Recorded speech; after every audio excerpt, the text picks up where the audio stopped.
Hello guys, welcome to the Eat Like Ruby podcast. Welcome back if you are a regular listener. Welcome if you are a first-time listener.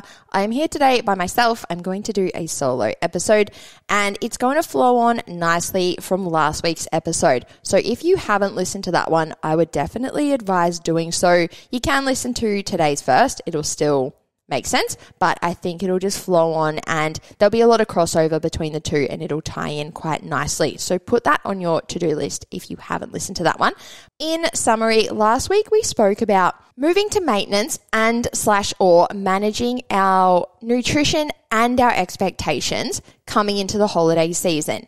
And I think that's a really hot topic, so a lot of people's ears probably just pricked up if they haven't listened to that one. There's some really cool things in that we just want to think about. This is something I teach so heavily in Eat Like Ruby this time of year. It is pretty much all we talk about at this time of year, to be honest with you. So I thought I'd bring a little bit of it to the podcast. And like I said, today's episode is just going to tie in nicely, but I'm also going to bring up a few other points or a few further things to think about. And I think a lot of what we speak about today is things that we've touched on in little ways on the podcast before. Like always, everything kind of goes full circle and ties in together. But there's a couple of little random points that I want to really piece together, and you guys will see what I mean when I get into it, that will really just get people thinking coming into this time of year. I think it's going to be juicy. And if we have a look at last week's episode and then everything I'm going to speak about today, I like to just use the podcast to really bring things to people's attention and get people thinking. I think so often with nutrition and training, we're very set in our ways, and often those ways aren't even really working for us, yet we seem to be very set in them. So I like to just point a lot of things out and really get people thinking like, oh yeah, shit, could I actually change my ways, change my thinking, open my mind a little bit to just some different concepts. So that's really my aim. That was my aim last week, and it's my aim again today. If you are someone who really picks up what I'm putting down, especially coming into this time of year, like we said, the festive season, nutrition is a huge topic. We have a specific masterclass in Eat Like Ruby that it's actually called Fuck It Mode. Avoid going into Fuck It Mode for the festive season. And it's such a good call. It's awesome. We ran it last year. I've got it running again now. So you can literally go to Eat Like Ruby. You can purchase it. You can download it. You can watch it straight away. And it just covers more so the how. So in the podcast and everything, I like to speak about the what and the why. What do we want to start thinking about? And then if you're like, oh, yep, this all resonates with me, I want to work out how to do this. This is something I would definitely recommend looking into.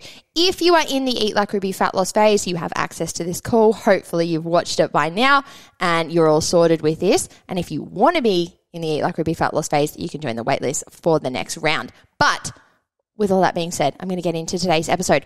What I'm going to talk about today is, it sounds so basic, but it's actually quite complex when we get into it, is good nutrition. I think when we hear the term good nutrition, for most people, our mind instantly goes somewhere. Like we've got quite a belief or we've got quite an idea of what we have decided for whatever reason is good nutrition. And that's really what I want to speak about first, is what is good nutrition? And I've mentioned this before on the podcast. I feel like I mentioned this really early in the year and really early in the podcast days, just to get people thinking like, what have we actually deemed good nutrition? And this is going to be different for every single person.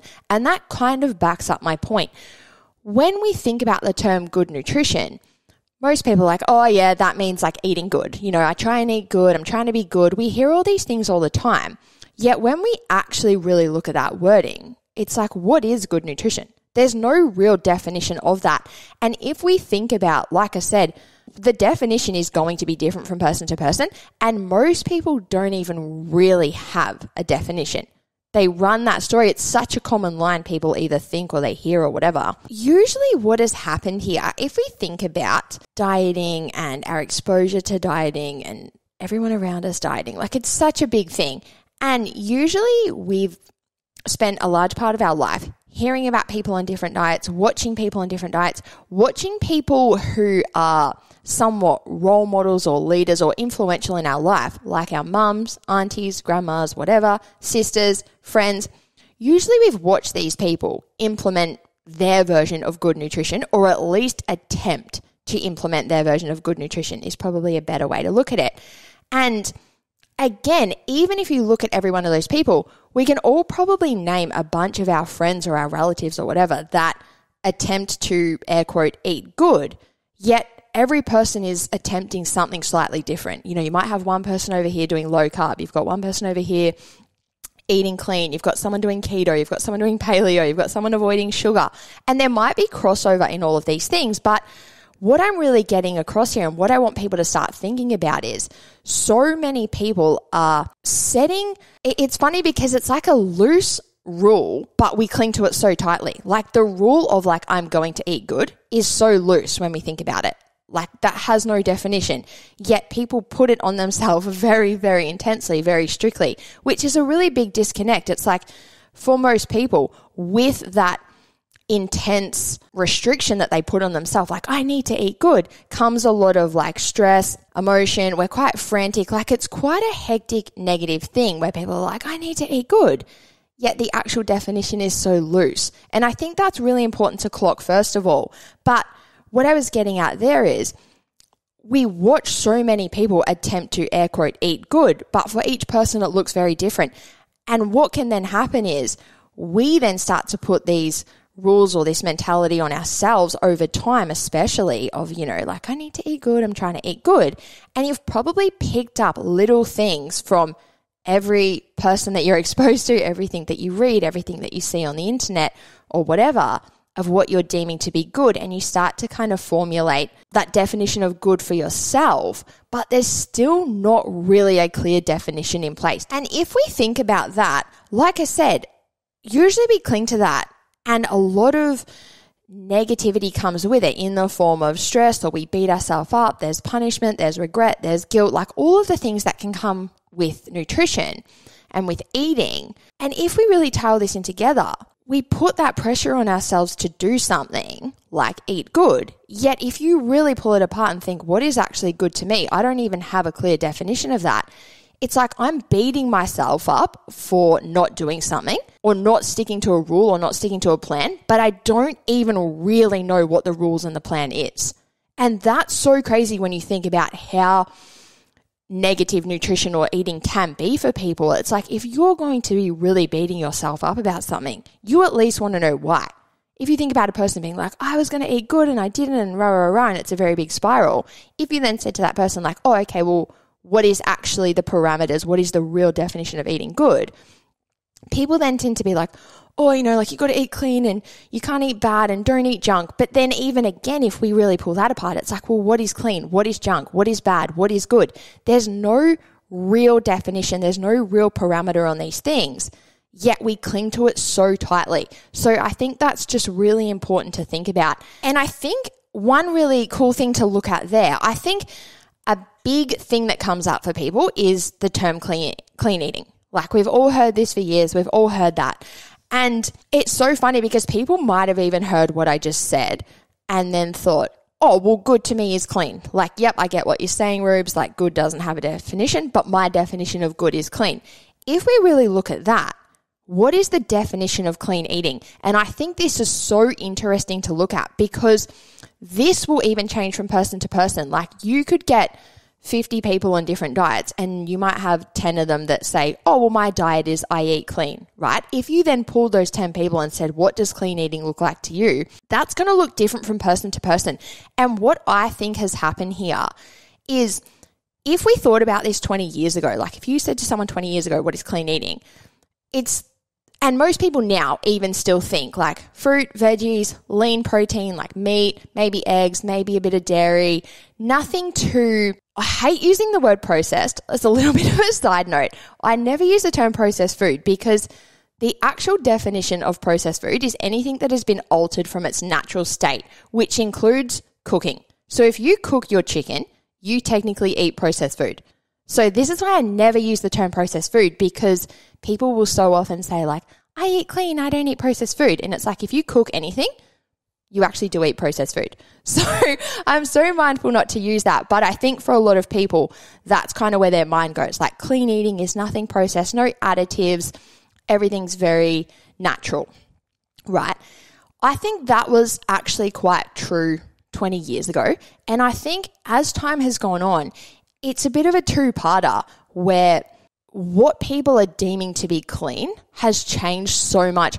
The foods that we have exposure to now and the things that we have exposure to now compared to 20 years ago is wild. If you think about like health food stores, health food aisles, everywhere you turn, even on the internet, is just high protein, low carb, like organic, sugar-free, fat-free, dairy-free, gluten-free.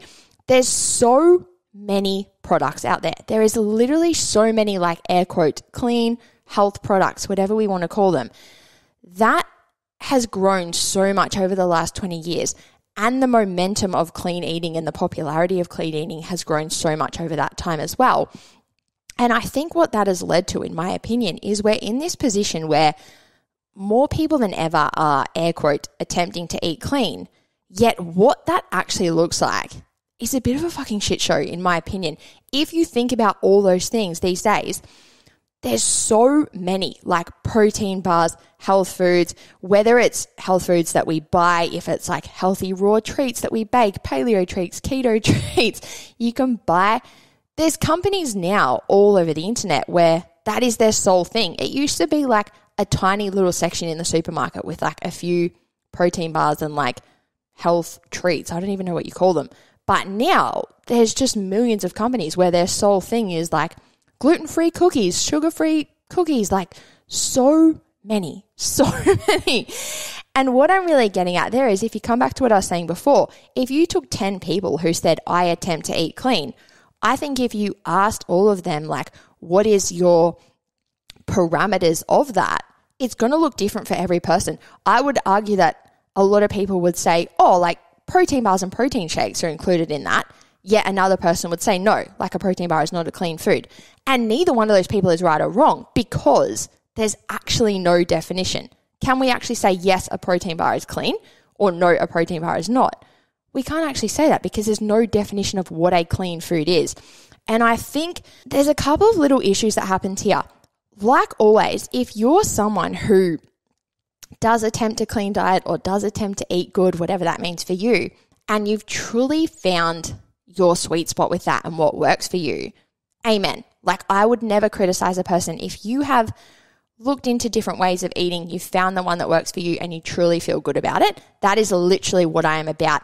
And even if you're a long-term listener and you think back to the episode that I did with Joel, who was my old boss, long-term friend of mine, we literally have like polar opposite nutrition approaches, yet I have nothing but respect for the way he eats, because I know that he does it from a really informed, conscious, positive place. Like, he has decided what eating good means for him, and it's very different to what eating good means for me, but both of us equally feel great about that. So I would never judge a person for that. So what I'm getting at there is, if you have your definition of clean or good and it is truly working for you, really, I think the main question is to ask, like, does this work for me? Do I feel good about the way I'm eating all the time? Not like it sometimes worked for me, but yet sometimes I spiral away from it. You really want to be able to say, I feel great about my nutrition all the time. If you do, amen. You could probably clock off right now. But like I said, everyone's going to include different things in their clean eating. And big issue that I see, or a common issue that I see, is people having an idea of what they have decided to be clean or good on a Monday. But I think this really happens with the clean eating thing. You go into a new week and you're like, my air quote clean diet is, meat and veg. Maybe it's a protein shake. Maybe I have oats in the morning, but, I don't eat XYZ. I don't eat this. Like, there's quite clear rules in place. What tends to happen, what can really commonly happen with these people, is as the week goes on, the things that they are deeming like that they're allowed to eat, that list grows a little bit more. And what I mean by that is, what we were eating on a Monday or Tuesday, or what we set out to eat on those days, as the week goes on and it gets a bit bland and a bit boring, people tend to have the cravings kick in and they start to look into those extra things, like the foods in the health food aisle, like the protein bars, like the homemade treats or whatever. What I see to be the problem here is, I don't think physically there's too much of a problem here. There could be if you were to do this in a way where you started to really overeat. Like if your week went on and you kept adding in more and more things and you're really starting to overeat, obviously that's going to lead to some physical problems that you probably don't want. But what I see happen here is what we had decided was good on a Monday and what essentially our rules were on a Monday, we start to waver on as the week goes by, yet we're kind of doing it in a way where we're convincing ourselves like, oh, but I'm still eating clean. Like I can have this protein bar because it's clean, and I can have this thing from the health food aisle because it's clean, and I can make this because it's clean, and I can have unlimited fucking gluten-free chips because they're clean. Whatever it is, we tend to get a bit wavy on those rules. What's happening there is that there isn't actually rules, there isn't a parameter, there isn't a definition, so we can do that.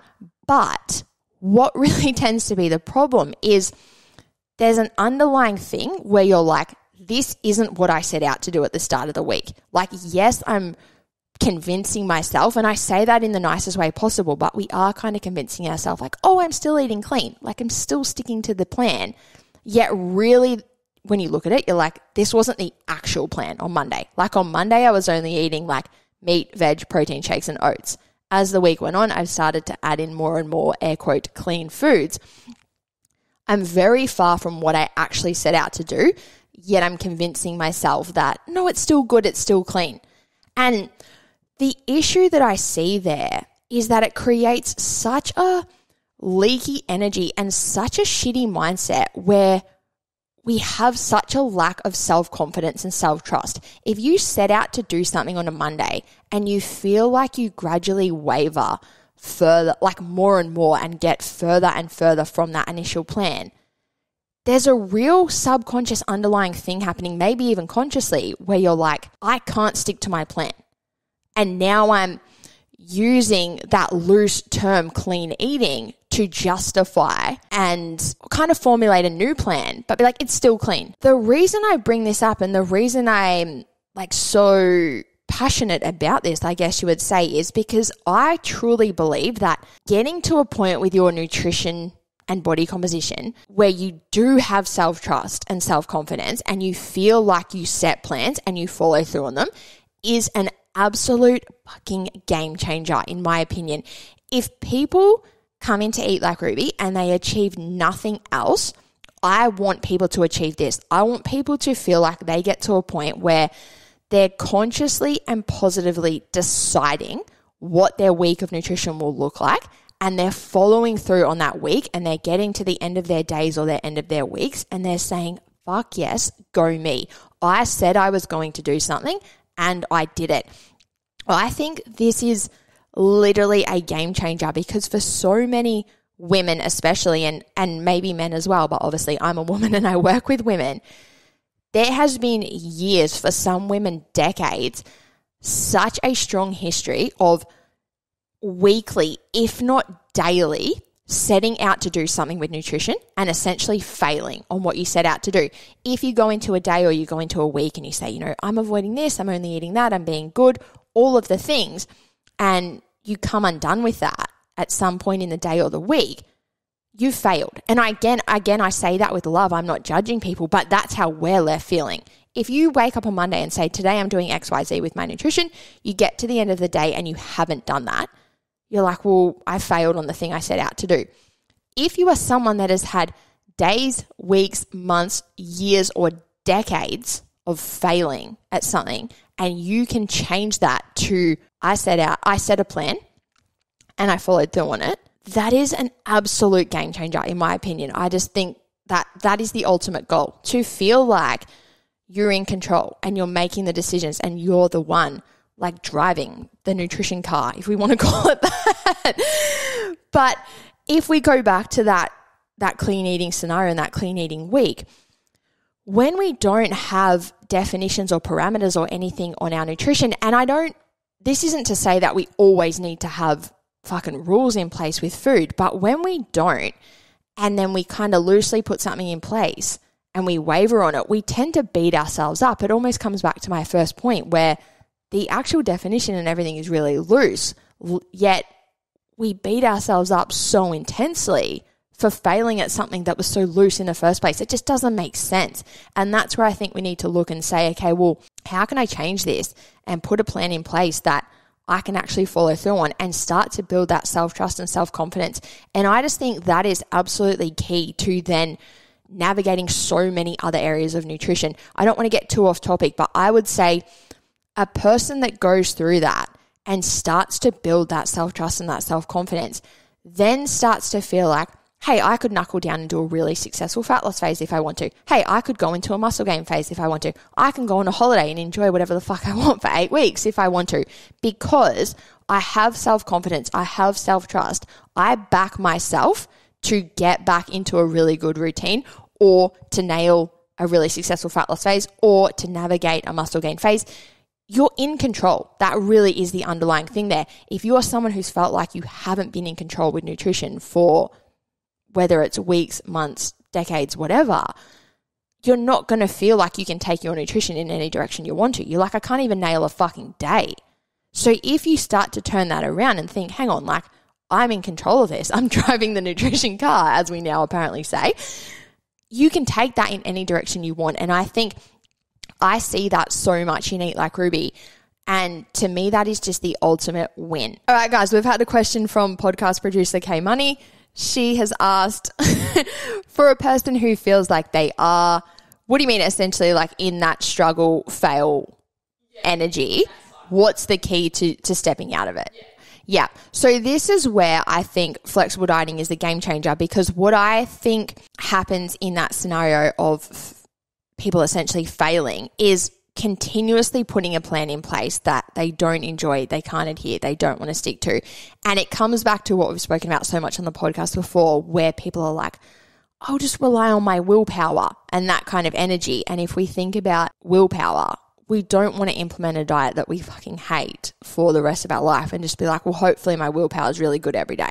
We want to look and say, like, how can I actually change the goal or my plans or all of those things to have enjoyable days that I can then tick off? And that really does tie into my final point so well. What I wanted to speak about here is essentially kind of eating out and or navigating as we go into this busy time of year with socializing and everything. But this can be applied to any occasion, any time of year or whatever, is looking at my original point of what have we deemed to be good.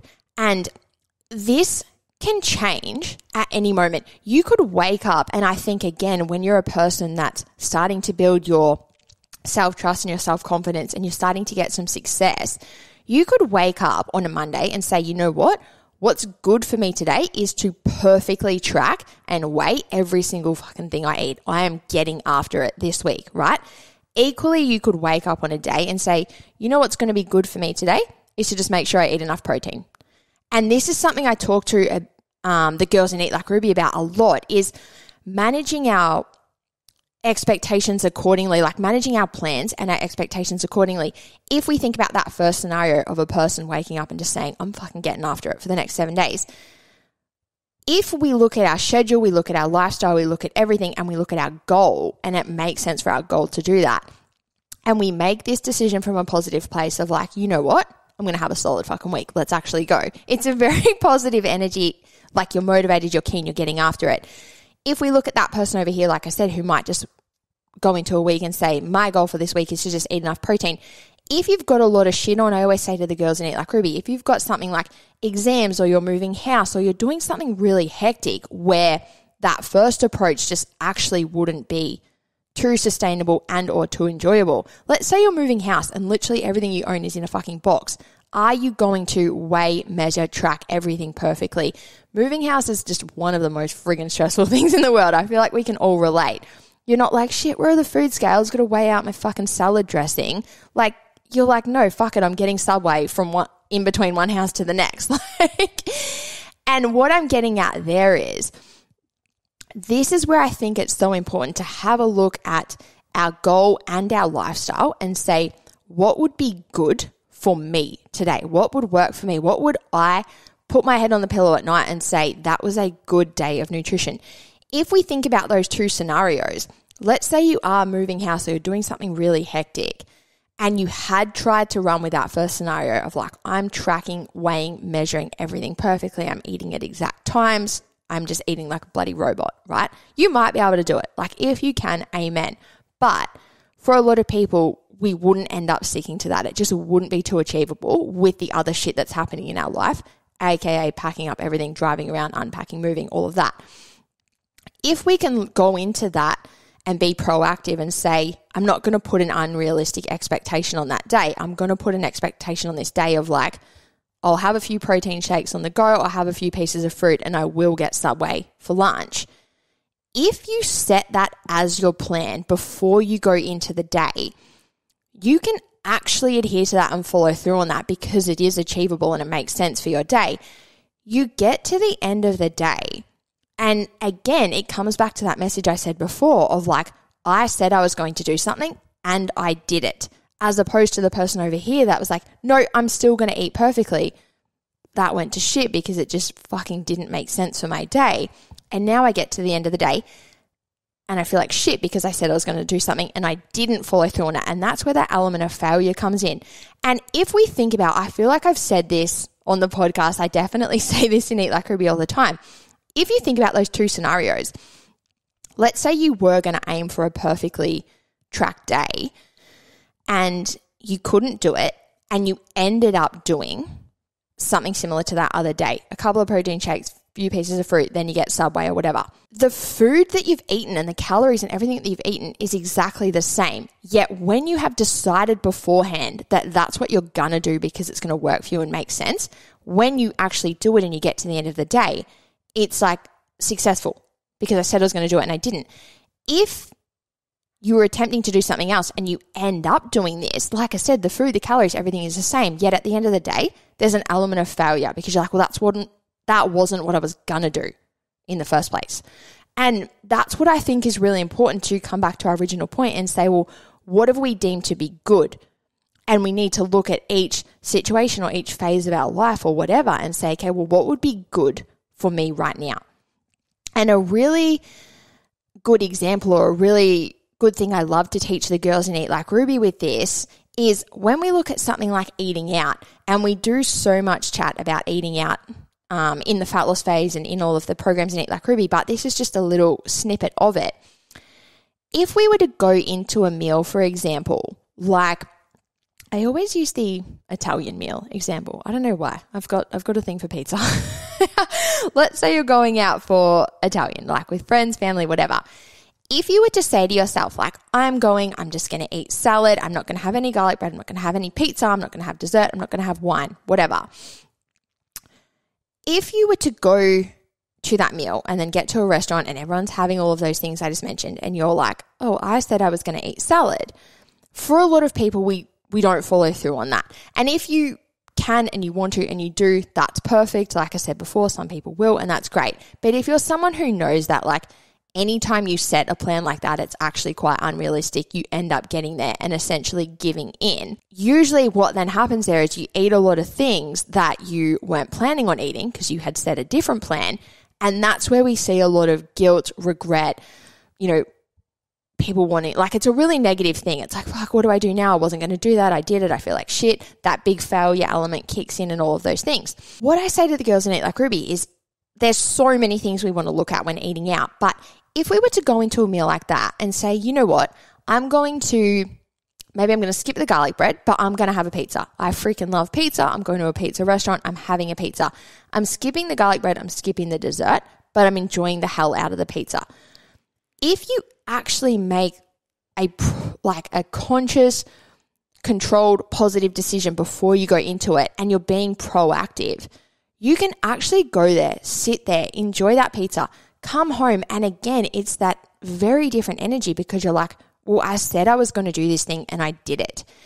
If we think about, like I said before, if you went with the intention of having salad and you essentially, like, air quote, give in and have a pizza and then you get home, in these scenarios, again, the calories and the food and everything is the same, yet when you've decided that that's what you're going to do, you get home and you feel great because you're like, I said I was going to do it and I did it.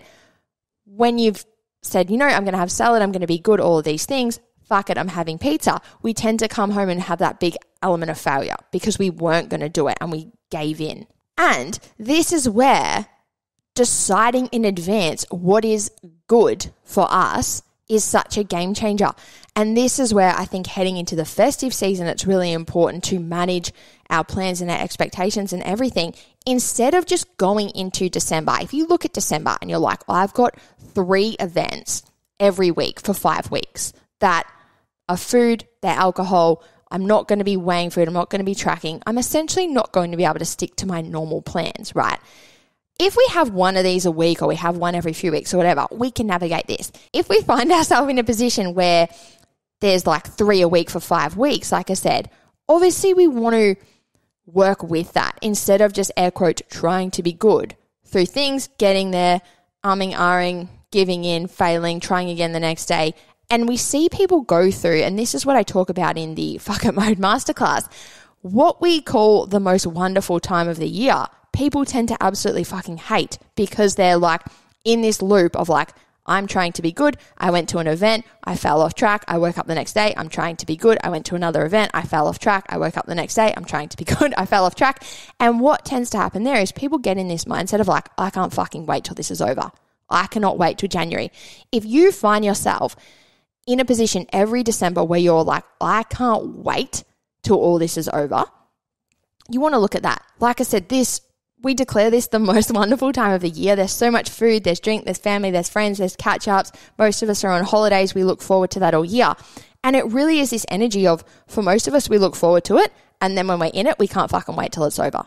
And that's so shitty, in my opinion. And if we think about everything I've spoken about today, if we had managed our plans and our expectations differently to really work with those events in that time of year and what we have decided looks good during that time, we can navigate that in a very different energy. And it comes back to what I've said a million times already, where often the actual food and the nutrition and everything, like the calorie consumption and the tangible things are the same, yet we're in one scenario, we're doing it from a place of regret and failure. And in the other scenario, when we've been conscious and proactive about it, we're actually working with it and therefore we're enjoying it a lot more. Another little side note from potty producer, K Money. I feel like this is something we've spoken about before and we definitely talk about this in Eat Like Ruby, but she brings up a great point. She's definitely learning from Eat Like Ruby. Often when people do go into a meal like that Italian meal scenario, if we have said something like, I'm not going to have anything delicious, I'm just having a salad, whatever, salad can still be delicious, but we all know what I mean. If you've said you're not going to have any of these foods and then you essentially give in, usually that leads to the mentality and the flow-on effect of people being like, well, fuck it. I said I wasn't going to have it. I have now, so I may as well eat everything and air quote, like start again tomorrow. And this is pretty much why the Christmas Masterclass is called Fuck It Mode, because it's like avoid going into fuck it mode and actually enjoy this time of year and all the food that comes with it. And that's another great thing to think about when we do tend to find ourselves in that busy part of the year, like when it really does kick in for you. Often that plan of, I'm trying to be good, I go to an event, I fell off track, I'm trying again. We usually try that for a while and eventually we just throw our hands in the air and go into fuck it mode. If you've done that, let's say your whole December is really busy. You might spend the first week or two being like, I'm going to try and be good. I'm not going to drink at these events. I'm not going to have the garlic bread or the dessert or whatever. If you find yourself continuously going to these events and essentially giving in and failing on that plan over and over, usually by about the second or third week of December, that's when people have gone into fuck it mode. And this is where we then say, fuck it, I'll start in January. And I just think that ties in so well with what I said before, where then people are feeling quite shitty, quite negative, physically, mentally, and emotionally. And there's a low-key thing happening there that's like, I can't wait for January to get here because I'm not enjoying this. And this goes so much into the Fuck It Mode Masterclass, but we eat out to enjoy it. And if you're then in a position where you're not enjoying it and you can't wait till it's over, with each meal and occasion, but then with the time of year as a whole, that's such a recipe for disaster. And we see this not only at Christmas, but we see this when people go on holidays at any time of year or whatever, or when you just have even like long weekends, Easter, whatever, going into something with an unrealistic plan, falling off track quite early, going into fuck it mode, usually then that becomes quite unenjoyable as well. It's very interesting, and it's something you want to look at. If you're dieting all the time and you're like, I'd love to just eat all the food, yet people then start eating all the food when they go into fuck it mode, and then they don't enjoy that and they can't wait to get back on the diet. And then we're on the diet, they want to eat all the food, and then when they eat all the food, they want to get on the diet, and it's a very vicious loop. So this is where I'd say you want to look and catch yourself in that. We see this with so many events and occasions, and really this is my main message in Eat Like Ruby. If you find yourself going into every holiday, birthday, Christmas, occasion, event, even just going out for tea, anything in your life, if you think about all those things I just rattled off that should be enjoyable, if you very quickly go to a place where you're like, fuck, I low-key can't wait for this to be over, that's a terrible way to live. And I reckon some people listening to this can probably be like, oh my God, that's been me for 20 years. Like I actually low-key resent holidays, birthdays, all these things, because there's a lot of negativity, there's a lot of freak out, there's a lot of stress, and I kind of can't wait to just get back into my routine with all my foods. And I just think there's a lot of education and there's a lot to learn there, because there's such a big middle ground, and really that's what I love to teach the girls in Eat Like Ruby. If eating like a perfectly strict robot is over here, and if going into fuck it mode is all the way over here, there's so much room in the middle, and I think people just think they have to be at one or the other, and both tend to be pretty unenjoyable. So if that is you and you'd like to find the sweet spot in the middle, I would definitely advise the Fuck It Mode Masterclass, and or looking into the Eat Like Ruby fat loss phase, or just looking into your nutrition and training plans for 2024. If you can relate to everything we've said, where you're trying to be good and you don't even really know what that means, and you're feeling quite shitty about it, and you're not really enjoying a lot of your nutrition and training, I would look at that for 2024. We want these things to enhance our life, and we want to really enjoy them for the most part. So that's my story, guys. I would say that is a wrap on today, but I will be back next week with plenty more to say. Thanks, guys.